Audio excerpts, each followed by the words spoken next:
லௌதேத்தூர் இயேசுஸ் கிறிஸ்துஸ். இயேசு கிறிஸ்துவுக்கு புகழ். தமிழ் கூறும் நல்லுலகில் வாழும் அனைத்து அன்புள்ளங்களுக்கும் வத்திக்கான் வானொலியின் வணக்கம். இறைவன் உங்கள் உள்ளத்தையும் இல்லத்தையும் தன் அன்பாலும் அருளாலும் அமைதியாலும் இன்றும் என்றும் நிரப்புவாராக.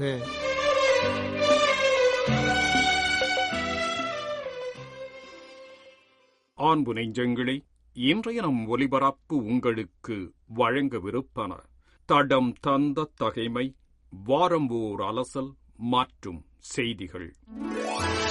தடம் தந்த தகைமை. என் பொருட்டு தம் உயிரை இழப்போரோ.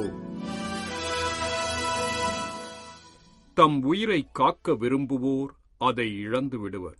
என் பொருட்டு தம் உயிரை இழப்போரோ அதை காத்துக் கொள்வர் என்கின்றார் இயேசு. எங்கும் எப்போதும் தன்னை தற்காத்துக் கொள்ளுதல் என்பது இயேசுவின் பார்வையில் முரண்பட்ட வாழ்வு. 1000 அநியாயங்கள் தன்னை சூழ நிகழ்ந்தாலும் அதை பார்த்து மௌனித்து இருப்பதும் அதோடு வாழ பழகிக் கொள்வதும் அநீதிக்கு துணை போவதாகும். அது அசுத்த மனநிலையின் வெளிப்பாடு. இயேசுவை பின்பற்ற விரும்புவோர் தங்களுக்குள் எப்போதும் எழுச்சி மனநிலை கொண்டு வாழ வேண்டும் என்பதே அவரது எதிர்பார்ப்பு. சென்றவிடமெல்லாம் நன்மை செய்து வந்த இயேசுவின் இதய உணர்வு நமக்குள் இருக்குமாயின் நன்மைக்காக இழப்பதற்கான வலிமையையும் அவர்தாமே தருவார். நம்மை சுற்றி நிகழ்வதை மறந்து நம் புகழ் பரப்ப செய்பவை அருவருப்பானவை. இறைவா, நகம் நனையாமல் நத்தை பிடிக்கும் அர்ப்பணமற்ற நிலை கடந்து நலிந்தோரின் நல் வாழ்விற்காய் என்னை இழக்க வரம் தாரும். வாரம் ஓர் அலசல், ஜூலை 7, உலக மன்னிப்பு தினம்.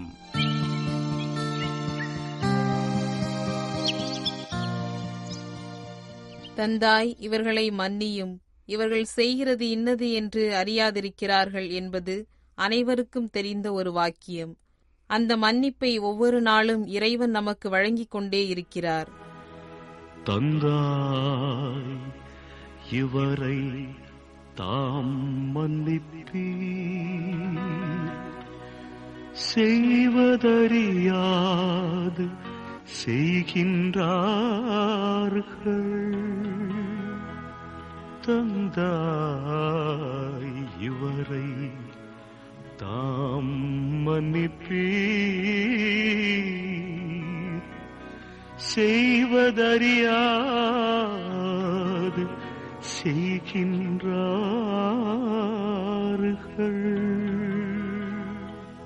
தண்டனை கொடுப்பதற்கு தாமதம் செய், ஆனால் மன்னிப்பு கொடுப்பதற்கு யோசனை கூட செய்யாதே என்றுரைத்தவர் அன்னை தெரேசா. மன்னிப்பு இல்லாமல் இங்கே எதிர்காலமே இல்லை. தன்னை இனவெறி கொண்டு சிறையில் அடைத்தவர்களை மன்னித்த நெல்சன் மண்டேலா கூறினார். மற்றவர்களை மன்னிக்க முடியாதவர்கள் தாங்கள் கடந்து செல்ல வேண்டிய பாலத்தை தாங்களே உடைக்கின்றார்கள் என்றார் கன்ஃபூசியஸ். ஒரு மதத்தின் முழு நோக்கமும் அன்பு, இரக்கம், பொறுமை, சகிப்புத்தன்மை, பணிவு, மன்னிப்பு ஆகியவற்றை எளிதாக்குவதாகும் என்றுரைத்தவர் நம்மோடு இன்றும் வாழ்ந்து வரும் தலாய் லாமா. மன்னிக்கும் போது உங்களால் கடந்த காலத்தை எந்த வகையிலும் மாற்ற முடியாது. ஆனால் நீங்கள் நிச்சயமாக எதிர்காலத்தை மாற்றுவீர்கள் எனவும், நாம் ஒருவரையொருவர் மன்னிப்பதற்கு முன் நாம் ஒருவரை ஒருவர் புரிந்து கொள்ள வேண்டும் எனவும், மன்னித்தல் எப்பொழுதும் எளிதானதல்ல. சில சமயங்களில் நாம் பட்ட காயத்தை விட அதை ஏற்படுத்தியவரை மன்னிப்பது மிகவும் வலிமிகுந்ததாக இருக்கிறது. இருப்பினும் மன்னிப்பு இல்லாமல் அமைதி இல்லை எனவும், அன்பின் இறுதி வடிவம் மன்னிப்பு எனவும் பல சான்றோர்கள் சொல்லிச் சென்றுள்ளார்கள். உலக மன்னிப்பு தினம் ஒவ்வொரு ஆண்டும் ஜூலை 7 கொண்டாடப்படுகின்றது. இந்த நாளில் மன்னிப்பதன் முக்கியத்துவத்தையும் மன அமைதிக்கான அதன் பங்கையும் உலகளாவிய அளவில் விழிப்புணர்வு ஏற்படுத்தப்படுகின்றது. மன்னிப்பு என்பது ஒருவருக்கு மட்டுமல்லாமல் நம் மன அமைதிக்கும் முக்கியமானதாகும். பழைய கசப்பான சம்பவங்களை மன்னிப்பதன் மூலம் நாம் மன அழுத்தத்தில் இருந்து விடுபடலாம், பழைய சம்பவங்களை கடந்து செல்வதற்கும் புதிய நாளை துவக்குவதற்கும் இது ஒரு வாய்ப்பாக அமைகின்றது. இதன் மூலம் நல்லிணக்கம் மற்றும் மன அமைதியை மேம்படுத்தலாம்.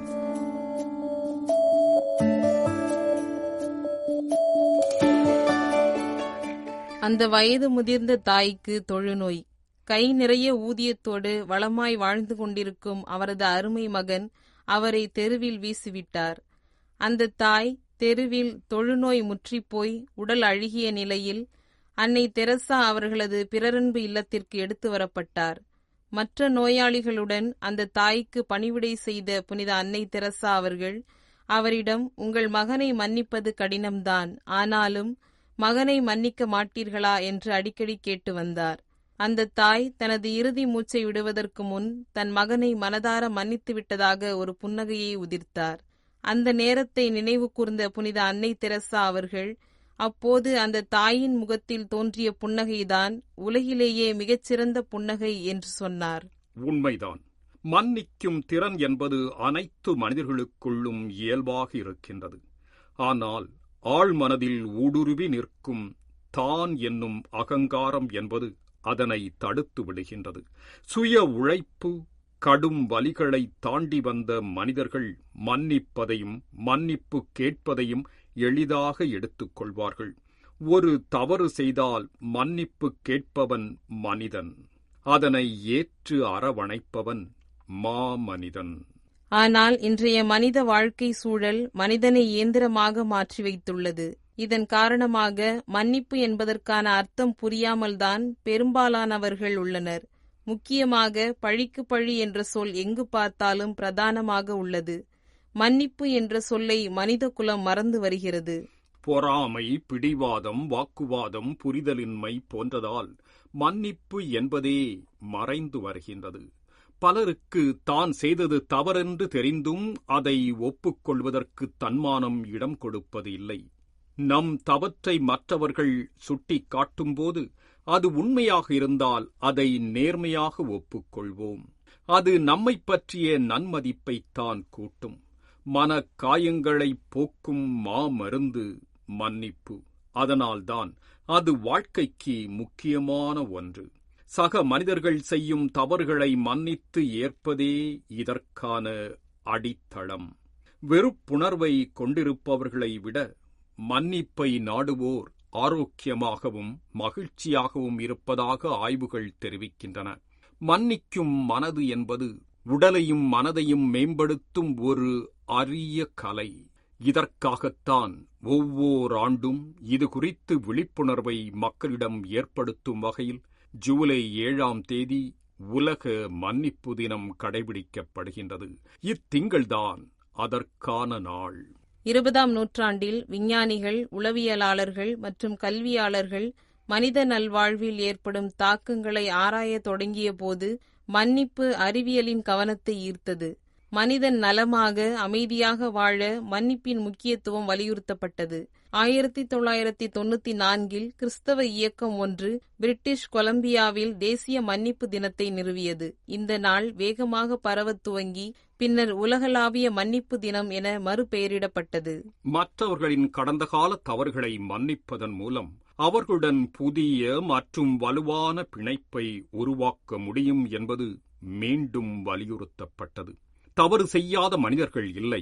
அவர்கள் திருந்த நாம் ஒரு வாய்ப்பு கொடுக்க வேண்டும். அது நம் கடமை. ஆம், நாம் மன்னிப்பு நிலைக்கு நம்மை மாற்ற வேண்டும். ஆம், மற்றவர்களை மன்னிப்பதன் மூலமும் சமுதாயத்தை அனைவருக்கும் சிறந்த இடமாக மாற்ற உதவுவதன் மூலமும் உலகில் மாற்றத்தை ஏற்படுத்த நாம் உதவுகின்றோம்.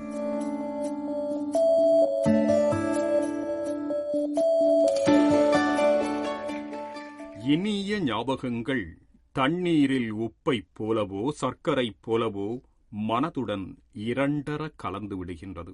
கசப்பான ஞாபகங்களோ தண்ணீரில் எறியப்பட்ட கற்களைப் போல அடியில் தங்கிவிடுகின்றன அல்லது குப்பைகளாய் மிதந்து நாரத் தொடங்கி விடுகின்றன.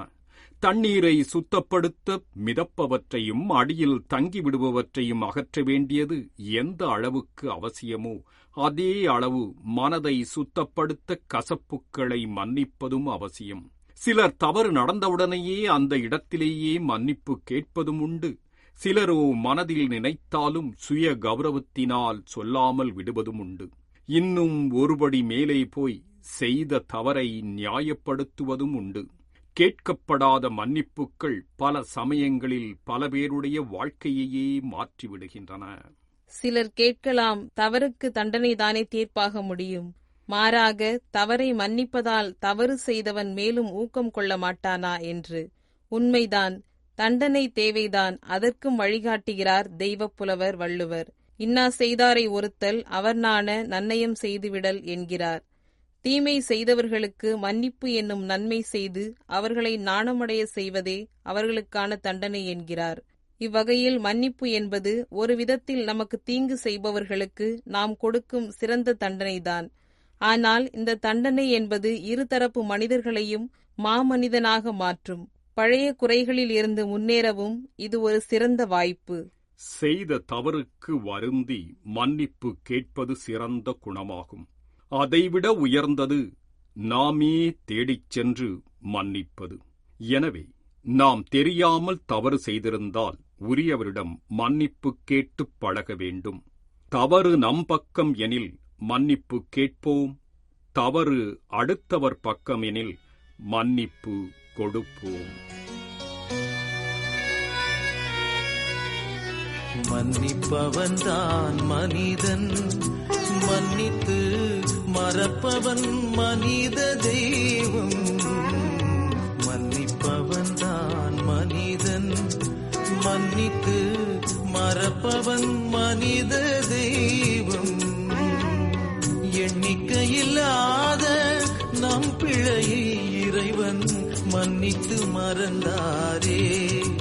இல்லையே மண்ணில் வாழ்வார் யாரே. மன்னிப்பவன்தான் மனிதன்.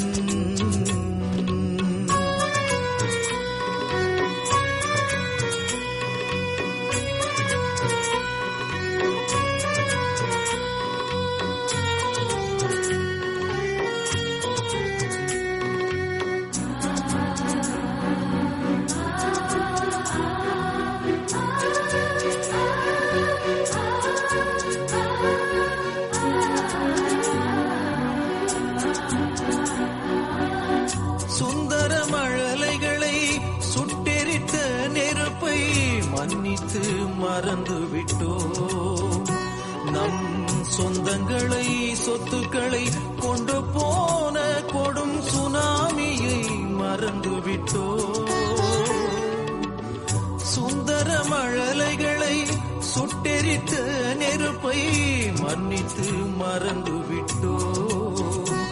நம் சொந்தங்களை சொத்துக்களை கொண்டு போன கொடும் சுனாமியை மறந்து விட்டோம். எந்த மனிதன் குற்றம் புரியவில்லை, மன்னிப்பு இல்லையே மறுவாழ்வில்லை.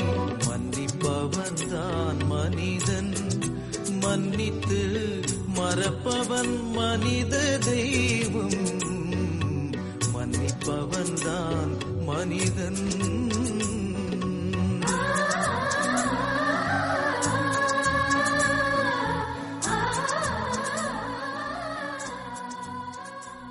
ஜூலை 7ஆம் தேதி சிறப்பிக்கப்படும் உலக மன்னிப்பு தினம் குறித்து வாரம் ஓர் அலசல் நிகழ்ச்சியை இன்று உங்களுக்கு வழங்கியது வத்திக்கான் வானொலி.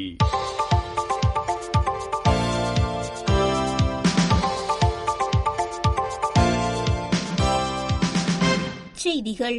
திரு அவைக்கும் உலகத்திற்கும் நம்பிக்கையை வெளிப்புற அடையாளமாக காட்டி தங்களது துறவற கடமைகளை நிறைவேற்றும் மக்கள் தேவையில்லை.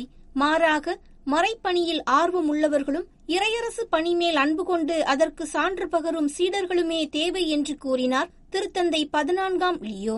ஜூலை 6 ஞாயிற்றுக்கிழமை வத்திக்கான் வளாகத்தில் கூடியிருந்த திருப்பயணிகளுக்கு வழங்கிய ஞாயிறு மூவேளை ஜப உரையின் போது இவ்வாறு எடுத்துரைத்த திருத்தந்தை 14ஆம் லியோ அவர்கள், அறுவடையோ மிகுதி, வேலையாட்களோ குறைவு என்ற நற்செய்தி வாசகம் குறித்த கருத்துக்களையும் பகிர்ந்து கொண்டார். நாம் ஒவ்வொருவரும் கடவுளது அழைப்பு மற்றும் சூழலுக்கு ஏற்ப மறைப்பணியாற்ற அவரால் அழைக்கப்பட்டுள்ளோம் என்றும் 72 சீடர்களை இருவராக இயேசு நற்செய்தி அறிவிக்க அனுப்பினார் என்பது அவரது தாராள மனத்தையும், நற்செய்தியானது இவ்வுலகில் உள்ள அனைத்து மக்களுக்கும் ஆனது என்பதன் அடையாளமாகவும் இருக்கின்றது என்றும் கூறினார் திருத்தந்தை.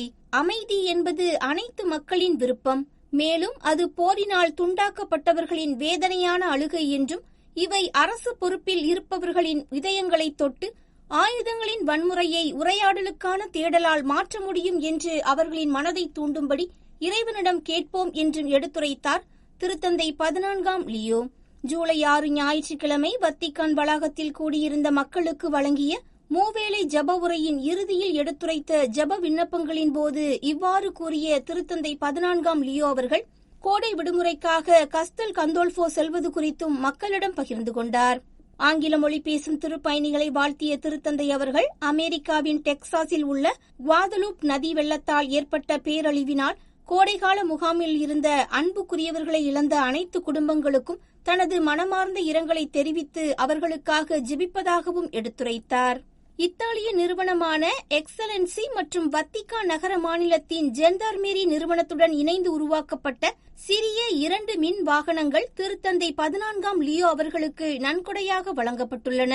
ஜூலை 3 வியாழனன்று கஸ்தல் கந்தோல்ஃபோவில் உள்ள திருத்தந்தையின் கோடை விடுமுறை இல்லத்தில் நடந்த ஒரு தனிப்பட்ட சந்திப்பின் போது திருத்தந்தைக்கு இந்த வாகனங்கள் வழங்கப்பட்டதாக ஜூலை 6 ஞாயிறன்று வெளியிடப்பட்ட ஒசர்வத்தோரே ரொமானோ செய்திகள் தெரிவிக்கின்றன. பொறியியல் வடிவமைப்பு, உயர்மட்ட இயந்திர மின்னணு உற்பத்தி மற்றும் சிறந்த நிபுணத்துவத்தின் இணைப்பின் விளைவாக உருவாக்கப்பட்ட இந்த மின் வாகனமானது திருத்தந்தையின் திருத்தூது பயணங்களின் போது உதவும் வகையில் தயார் செய்யப்பட்டுள்ளது. கோடை விடுமுறைக்காக கஸ்தல் கந்தோல்ஃபோவில் உள்ள திருத்தந்தையர் கோடை விடுமுறை இல்லத்திற்கு வந்த திருத்தந்தை 14ஆம் லியோ அவர்களை மக்கள் அனைவரும் மிகுந்த மகிழ்வோடு கரவொலி எழுப்பி வரவேற்றனர். ஜூலை 6 ஞாயிறு மாலை வத்திக்கானிலிருந்து புறப்பட்ட திருத்தந்தை 14ஆம் லியோ அவர்கள் மாலை 5 மணியளவில் கஸ்தல் கந்தோல்ஃபோ இல்லம் வந்து சேர்ந்தார். அங்கு அவருக்காக காத்திருந்த மக்கள் பலர் அவரை கரவொலி எழுப்பி மகிழ்வுடன் வரவேற்றனர். வாகனத்தில் கஸ்தல் கந்தோல்ஃபோ இல்லத்தை வந்தடைந்த திருத்தந்தை 14ஆம் லியோ அவர்கள் தன்னை வரவேற்க காத்திருந்த மக்களை கண்டதும் வாகனத்தை விட்டு இறங்கிச் சென்று அவர்களை வாழ்த்தினார். சிறு குழந்தைகள், பெண்கள், வயதானவர்கள், அருள் சகோதரிகள் என அனைவரையும் வாழ்த்திய திருத்தந்தை அனைவருக்கும் நன்றி கூறி இல்லத்திற்குள் நுழைந்தார். மக்கள் எதிர்பாராத வேளையில் இல்லத்தின் நடுமாடத்தின் மேல் பகுதியில் தோன்றிய திருத்தந்தை அவர்கள் அங்கிருந்து மக்களை கரமசைத்து வாழ்த்தினார். கோடை விடுமுறை இல்லத்தை திருத்தந்தைக்காக ஏற்பாடு செய்த அனைத்து உள்ளங்களுக்கு நன்றியையும், குறிப்பாக வில்லா நோவாவின் பங்குத்தள பணியாளர்களுக்கு தனது நன்றியையும் தெரிவித்தார். ஒசர்வாத்தோரே தி ஸ்திராதா பத்திரிகையாளர்களின் பணி மிகவும் முக்கியமானது. ஏனெனில் உலகை தெருக்களிலிருந்து பார்க்க வேண்டும் என்பதை நினைவில் கொள்ள இவ்விதழ் உதவுகின்றது என்றும், பத்திரிகையாளர்களின் இரக்கமும் பணிவும் நம் அனைவருக்கும் ஒரு விலைமதிப்பற்ற பரிசு. கடினமான காலங்களில் கூட அவர்களின் நம்பிக்கை திரு அவைக்கும் உலகத்திற்கும் ஓர் எடுத்துக்காட்டாக இருக்கின்றது என்றும் குறிப்பிட்டுள்ளார் திருத்தந்தை 14ஆம் லியோ. லொசர்வாத்தோரே தி ஸ்திராதா என்ற இத்தாலிய மாதாந்திர இதழின் 3ஆம் ஆண்டு நிறைவை முன்னிட்டு அவர்களுக்கு அனுப்பிய வாழ்த்துச் செய்தியில் இவ்வாறு தெரிவித்துள்ளார் திருத்தந்தை 14ஆம் லியோ. 2022ஆம் ஆண்டு ஜூன் 29 அன்று முதல் இதழ் வெளியிடப்பட்ட லொசர்வாத்தோரே தி ஸ்திராதாவின் மாதாந்திர இதழின் 3ஆம் ஆண்டு நிறைவை கொண்டாடும் அனைவருக்கும் வாழ்த்துக்களை தெரிவித்துள்ள திருத்தந்தை 14ஆம் லியோ அவர்கள் கடைநிலையில் இருப்பவர்களையும் கதாநாயகர்களாக, முக்கியமானவர்களாக மாற்றும் அவர்களது பணிக்கு நன்றி தெரிவித்துள்ளார். சிறை தண்டனை அனுபவிக்கும் பெண்களுக்கு ஆன்மீகம் மட்டுமல்லாமல் அவர்களின் வாழ்விலும் உறுதியான ஆதரவை இறை பராமரிப்பின் நல்லாயன் சபை சகோதரிகள் வழங்கி வருகின்றார்கள். நேயர்களே, இத்துடன் வத்திக்கான் வானொலியின் தமிழ் ஒலிபரப்பு நிறைவு பெறுகின்றது. உங்களது ஆர்வமுள்ள செவிமடுத்தலுக்கு நன்றி. வணக்கம்.